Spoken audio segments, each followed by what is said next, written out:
For thousands of years, we have looked at the night sky and believed that the illuminated stuff was all that made up our universe.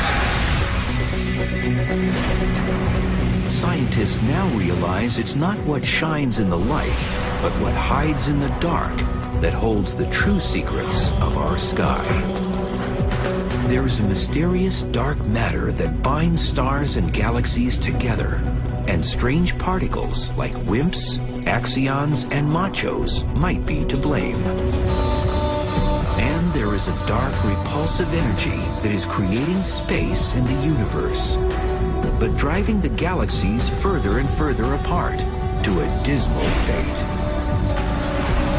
Combined, dark matter and dark energy make up 96% of the universe. And uncovering their secrets is like making the one-in-a-million shot. If uncovered, the ultimate fate of the universe might be revealed. Will it crash and burn in a horrific collision of gravitational forces? Or will dark energy tear the universe apart? The betting is the universe will die in ice. Understanding these two quantities, dark matter and dark energy, is really fundamental to understanding the universe. This is a trip to the dark side of the universe. This is the hunt for dark matter and dark energy.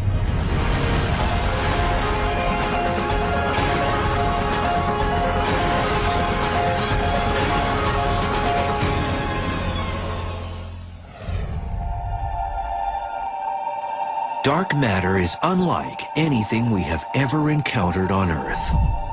Billions of these strange particles pass through everything they encounter each second.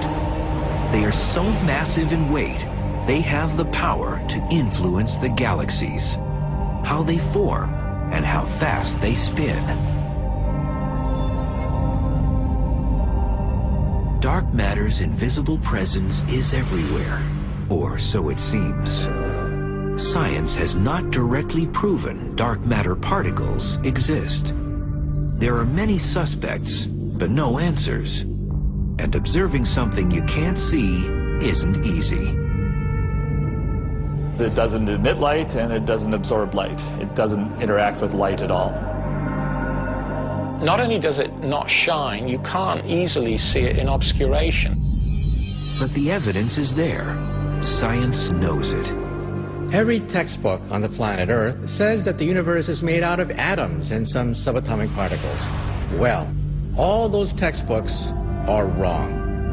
And they are going underground to prove it. When they hear about this invisible matter called dark matter, they say, bah, humbug, show me proof that dark matter exists. Sudan, Minnesota. 200 miles from any major city lights. A perfect place for hunting dark matter, but not for obvious reasons. So you'd think we'd want to look up in the sky for dark matter. That's where dark matter's coming from, after all. But instead, we're going to don our helmets and we're going to walk down into this mine. 2,431 feet underground is the Sudan National Laboratory, an abandoned iron mine reconfigured into a research facility. This is just one lab of many around the world going underground to shield experiments from cosmic rays. Each are racing to detect dark matter, an invisible particle that has only been indirectly observed, but never captured. We've been at this for now a decade, and we have yet to see a dark matter particle.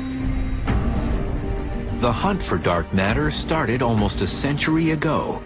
Astronomers finally had the tools to see deep into the night sky, and the questions began. So it wasn't until the 1920s that the technology developed well enough so that we could take little fuzzy patches that people had noticed in their telescopes and resolve them and figure out what they are.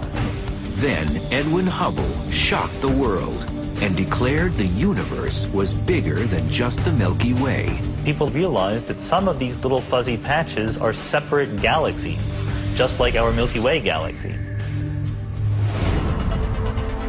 As astronomers discovered new galaxies, Caltech professor Fritz Zwicky looked up to the neighboring Coma cluster of galaxies and observed something strange.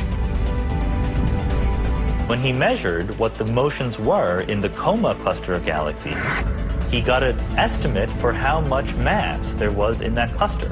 Then he compared it to how much mass you could actually see by looking at the galaxies. Something didn't add up. The galaxies were moving too fast within the cluster for the amount of illuminated stuff he could see.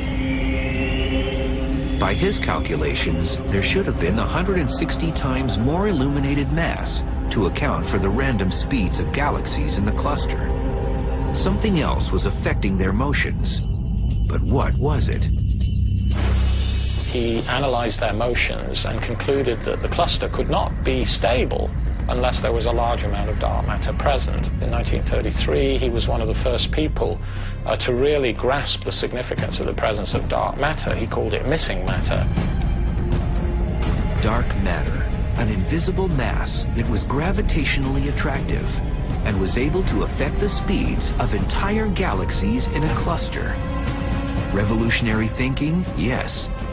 But the discovery was largely ignored. I think that people took Zwicky seriously, but they didn't jump to any conclusions. This was a time when the universe was just beginning to be explored. It was the 1920s when we first realized there were galaxies outside our own. What we didn't know back then was whether it was simply galaxies or stars or gas or dust that we couldn't see, or whether it was something truly different.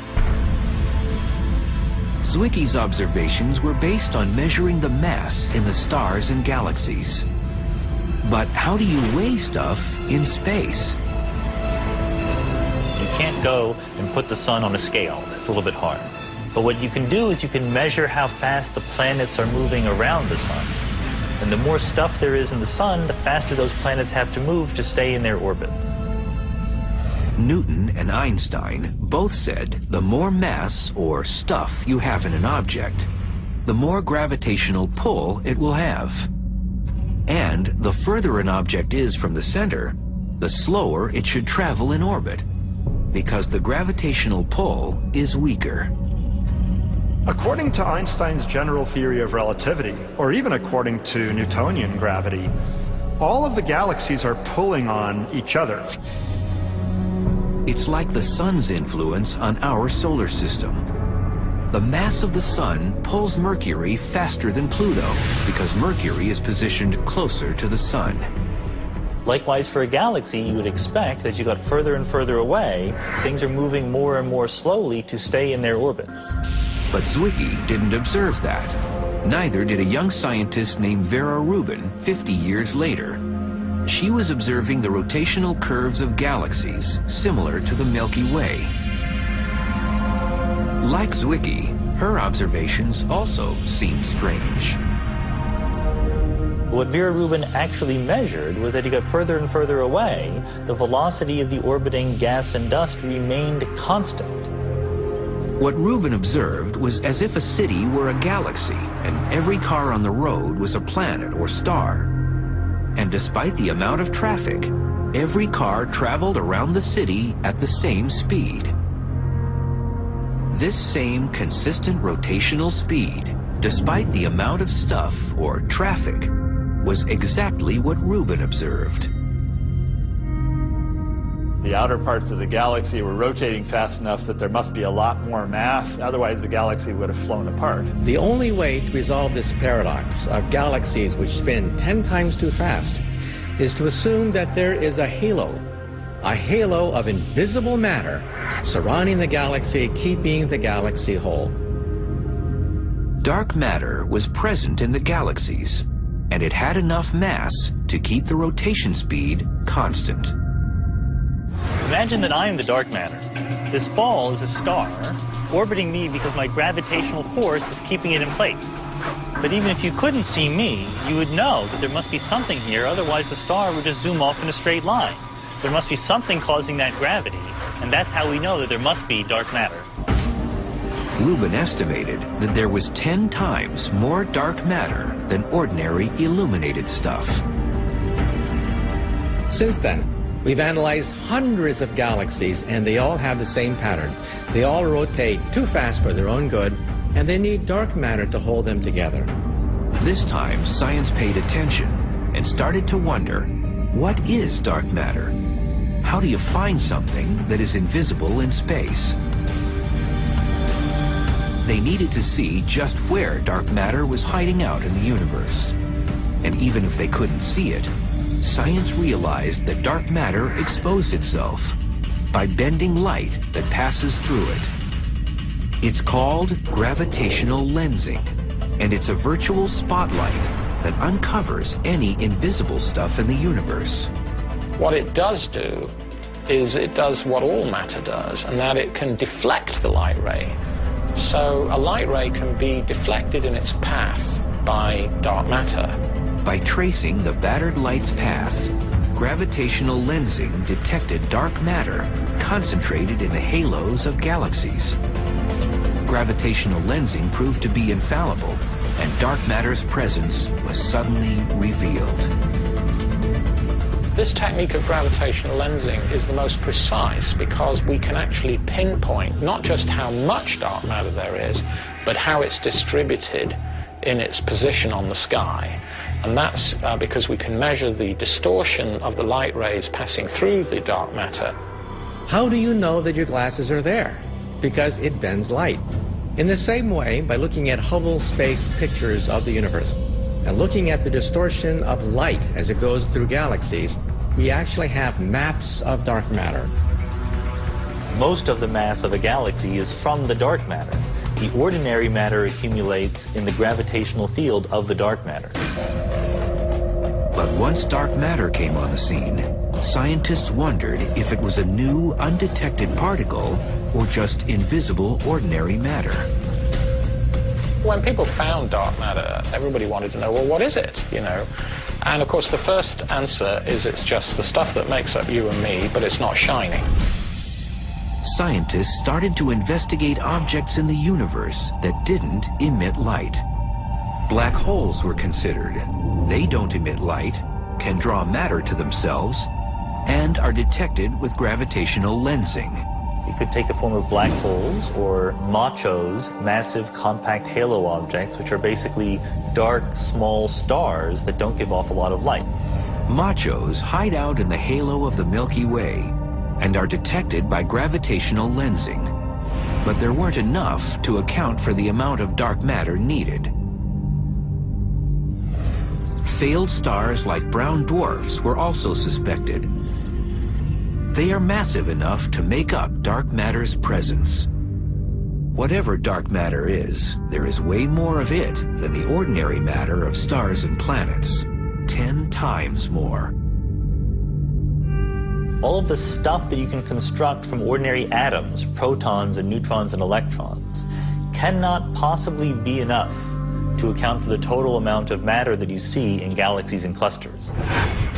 Scientists continued to present new suspects as the search continued for dark matter.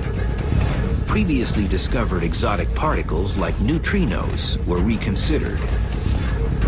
Like dark matter, neutrinos are passing through the Earth millions of particles at a time. But they are too light to account for dark matter's effect on gravity. And scientists can recreate neutrinos in particle colliders. They also come from the sun.